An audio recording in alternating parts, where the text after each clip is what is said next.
धनुषा में पति आ पत्नी गंभीर घायल अवस्था में मिलल बानी।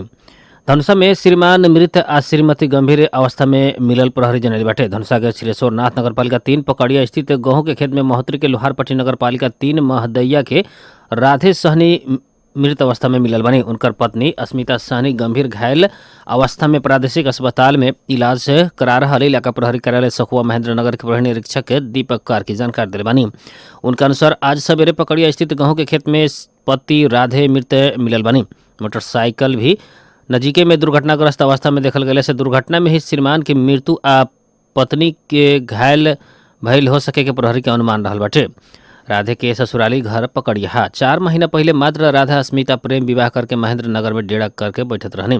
कुछ साथी संगे ससुराली घर पकड़िया से महेंद्र नगर डेरा में खुशियाली खातिर गए रहने के श्रीमती सहित रात के राधे निकल रहनी। लेकिन दुर्घटना भले बाद पत्नी के नैहर पहुंचावल आज पति छोड़ के 2 साथी संगे भागला के कारण मृत्यु भइल सके के प्रहरी के अनुमान रहल बाटे। फरार दोनों युवक के खोजी हो रहल प्रहरी निरीक्षक करके बतल बानी। स्थानीय ई घटना के रहस्यमय तरीका से भइल हत्या कह के दावी कइले बाटे लोग। आज माघे संक्रांति आ माघी पर्व मनावल जा रहल बाटे। विशेष करके माघे संक्रांति के मधेसी समुदाय सब आज के दिन के तिला संक्रांति के रूप में मनावे ला लोग तो थारू समुदाय माघी पर्व के रूप में मनावेला लोग। सूर्य धनु राशि से मकर राशि में प्रवेश करे वाला भइला से माघ 1 गते के मकर संक्रांति भी कहल जाला। मधेश के मैथिली लगायत मधेसी समुदाय आज के दिन में तिल चिउरा मुरही लगायत के परिकार सबके मीठा मिला के लड्डू लाई बनावे वाला काम करेला लोग। नहा के तिल चावल चढ़ा के खैला के साथे लाई घी खिचड़ी खाए के चलन रहल बाटे। अपन बेटा बेटी के घर में उक्त परिकार सबको शैली के रूप में भी भेजे के चलन समेत मिथिलांचल में रहल बाटे। पश्चिम तराई के जिला में रहत आयल थारू समुदाय माघी के नया वर्ष के रूप में धूमधाम संगे मनावेला लोग। आज से उत्तरायण शुरू भइला से दिन लंबा आ रात छोट होत जाला। नेपाली समाज में माघे संक्रांति के दिन घी चाकू तिल का परिकार तरुल पालुंगो खिचड़ी आदि खाए के प्रचलन रहल बाटे। थारू समुदाय में माघी में अपन बेटी बहन के यहाँ उपहार देवे के चलन रहल बाटे। माघी के दिन स्नान करके तिल के आगी तापे के वर्ष भर के पाप धुआई कह के मान्यता भी थारू समुदाय में रहल बाटे। थारू समुदाय में माघी पर्व के नया वर्ष के रूप में भी लेहल जाला। पुष मसांत आ अपन लेन देन हर हिसाब चुकता करे के माघ 1 गते से नया हिसाब किताब शुरू करके प्रचलन अभी भी बहुत ऐसा थारू समुदाय में प्रचलन में रहल बा। जनकपुर में गाड़ी चोरी निकासी में संलग्न एक गिरोह के प्रहरी पकड़ाव कइले बाटे। चोरी निकासी के 4 गो गाड़ी सहित धनुषा प्रहरी 2 जने के सार्वजनिक कइले बाटे। भंसार चोरा के लियावल 4 गो गाड़ी सहित चोरी निकासी में संलग्न महोत्तरी जलेश्वर के मुख्तार अंसारी लोहारपट्टी के जमजम कहल जाए वाला अंसारुल अंसारी कवारी इतवार के जिला प्रहरी कार्यालय धनुषा सार्वजनिक कइले बाटे। चोरी निकासी कार्य में संलग्न दोसर 1 जने के खोजी हो रहल प्रहरी उपरीक्षक मित्र बंधु शर्मा बतल बानी। मुख्तार भारत से गाड़ी चोरी निकासी करे के आ दोसर जमजम कहल जाए वाला कवारी नेपाल में उक्त गाड़ी बेचे के प्रारंभिक अनुसंधान से खुलल बाटे। पकड़ाव पड़ल अभियुक्त सबके आवश्यक कानूनी कार्रवाई शुरू कइल गेल जिला प्रहरी कार्यालय धनुषा जनैले बाटे। कोरोना के नया संक्रमित भेटला बाद भारत संग सीमा जोड़ल परसा के बीरगंज स्थित नाका में स्वास्थ्य सतर्कता बढ़ावल गइल बाटे। भारत के विभिन्न स्थान में कोरोना संक्रमित के संख्या बढ़त गइला से साथे कुछ दिन पहले बीरगंज स्थित सीमा नाका में नया संक्रमित मिटला बाद स्वास्थ्य सतर्कता बढ़ावल गइल बाटे। सीमा नाका में स्वास्थ्य सहायता कक्ष स्थापना करके भारत से आए वाला सबके निरीक्षण तथा निगरानी करे लागल बाटे। भारत से रेल बस निजी सवारी साधन में आए वाले यात्री सबके स्वास्थ्य सहायता कक्ष में एंटीजेन विधि से कोरोना परीक्षण करके अंदर आए वाला कइल गेल बीरगंज महानगर पालिका के स्वास्थ्य शाखा संयोजक अनिल यादव जानकारी दिले बानी। महोत्तरी के शमसी गांव पालिका के वार्ड अध्यक्ष लोग गांव पालिका के कार्यालय में तालाबंदी कइले बाटे। लोग कार्यपालिका बैठक के खातिर पत्रचार कैला पर भी बैठक बैठे न सकल। गांव पालिका के प्रमुख रामनाथ यादव तथा प्रमुख प्रशासनिक अधिकारी गणेश चंद्र मिश्र मिल के मनमानी कइल कहत 5 जने वार्ड अध्यक्ष लोग गांव पालिका के कार्यालय में तालाबंदी कइले बाटे।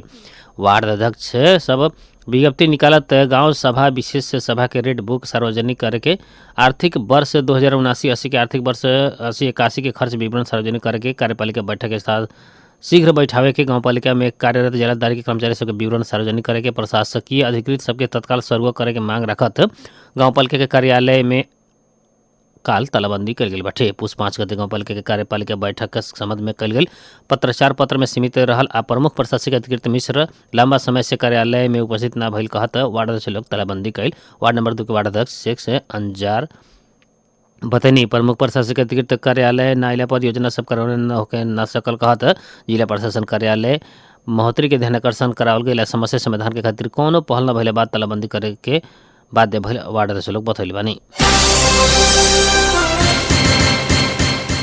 नेपाल प्रहरी के गोली लाग के पकड़ाव कल गेल भारतीय शार्प शूटर नेपाल प्रहरी गोली मार के पकड़ाव कल गेल भारतीय शार्प शूटर के छोड़ा देहम कहत 16 लाख रुपये ठगी करे वाला खोजे लागल युवक के पकड़ाव पड़ल बानी। नेपाल के विभिन्न स्थान में गोली मार के आदमी के हत्या कई आरोप में भारतीय शार्प शूटर सुजीत कुमार सिंह के प्रहरी गोड़ में गोली मार के पकड़ाव कर रहे। सुजीत के पिता के नेपाल में पकड़ाव पड़ल बेटा के छोड़ा दे हम कहत अंदाजी 23 वर्षीय श्याम बाबू शाह 16 लाख मांग के 2 लाख ठगी कैल बानी। उनका विरुद्ध सुजीत के पिता जय मंगल सिंह प्रहरी में जाहिरी दिल रहनी। उनका के जिला प्रहरी कार्यालय 12 के टोली पकड़ाव कैल प्रहरी न्याय परीक्षक दधिराम नेपाल ने जानकारी दिल बानी।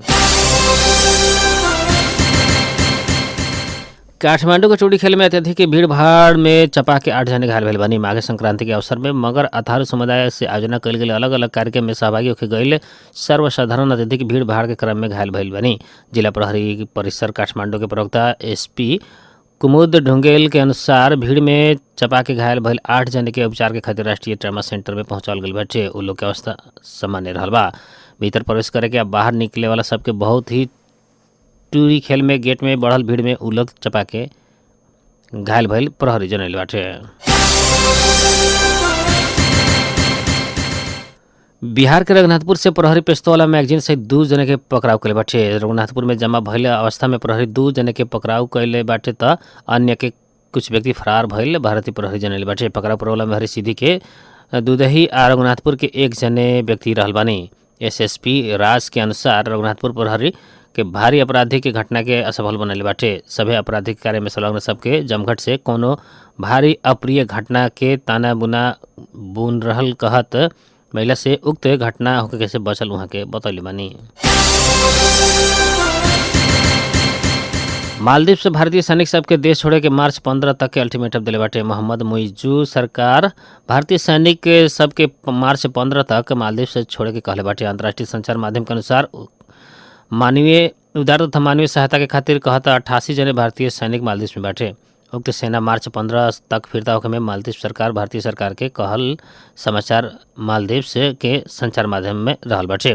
दोनों देश के उच्च स्तरीय कोर ग्रुप के बैठक में उक्त सेना फिरता करे के प्रक्रिया शुरू करे के दुबे देश के सहमत भइल मालदीव के विदेश मंत्रालय जनल बाटे। लेकिन भारतीय विदेश मंत्रालय जारी कल विज्ञप्ति में कहले बा भारतीय सेना फिरता करे के समय सीमा बारे उल्लेख कल गेल नइखे। भारत के विदेश मंत्रालय से जारी कल गेल विज्ञप्ति में माले में उच्च स्तरीय कोर समूह के बैठक बैठक में 2 देश बीच के आपसी संबंध सहयोग अभिवृद्धि करे के विषय में छलफल भइल जनल बानी। इंडिया आउट के नारा देके गत राष्ट्रपति चुनाव जीतल मोहम्मद मुइजू पहल का प्राथमिकता में भारतीय सेना फिरता होगी। 17 नवंबर में सत्ता संभालल के तुरंत मुइजू भारत के सैनिक सबको फिरता ले जाके आग्रह कैले रहनी। जापान में जनवरी 1 में गईल भूकंप के कारण जान गए वाला के संख्या 220 हो गल बाटे। इस्कावा क्षेत्र में 7.6 रेक्टर स्केल के भूकंप गए पर गिरल संरचना के खोजी करे के क्रम में अभी तक 2 से 20 जने के लाश मिलल बाटे। अभी 20 जने भुला रहल अधिकारी सबके अधिकृत BBC जनल बाटे। जापान के मौसम विज्ञान एजेंसी JMA के अनुसार उत्तरी या पूर्वी जापान में काल से तीव्र हवा चले लगल बाटे। बिहान तक हिमपात उच्च छाल आवे के संभावना रहल खबर मिले बाटे। एक कारण भूकंप प्रभावित सबके समस्या हो सके के कहत मौसम संबंधी कार्यालय सचेत रहेला आग्रह कैले बाटे। बादल खबर में मौसम संबंधी जानकारी। रेडियो बादल 89 मेगाहर्ट्ज सिमरौनगढ़, रेडियो धड़कन FM 91.8 मेगाहर्ट्ज गोड़ैता सरलाई द्वारा मापन कयल गेल अनुसार सिमरौनगढ़ गोड़ैता लगायत आसपास के क्षेत्र के भी न्यूनतम तापक्रम 15 डिग्री सेल्सियस रहल बाटे। ऐसे ही आज सवेरे 14 दोपहर 24 डिग्री सेल्सियस रहल है। आज रात में 12 डिग्री सेल्सियस तापक्रम रहे के अनुमान कयल गेल बा। ऐसे आज सवेरे 5:56 में बेर गोल है तो संझिया 5:33 में बेर डूबल बाटे। 12 जिला के सिमरौनगढ़ में रहल रेडियो बादल 89 मेगाहर्ट्ज तथा इंटरनेट ऑनलाइन के www.radiobadal.com। ऐसे ही सरलाई जिला के गोड़ैता में रहल धड़कन FM 91.8 मेगाहर्ट्ज तथा इंटरनेट ऑनलाइन के www.धड़कनfm.com। हमारा पात्र साथ नेपाली पात्र में एक साथ प्रसारण हो रहल बादल खबर से प्राविधिक मित्र रुस्तम सहित हम नूर आलम बादशाह के विदा दी। नमस्कार।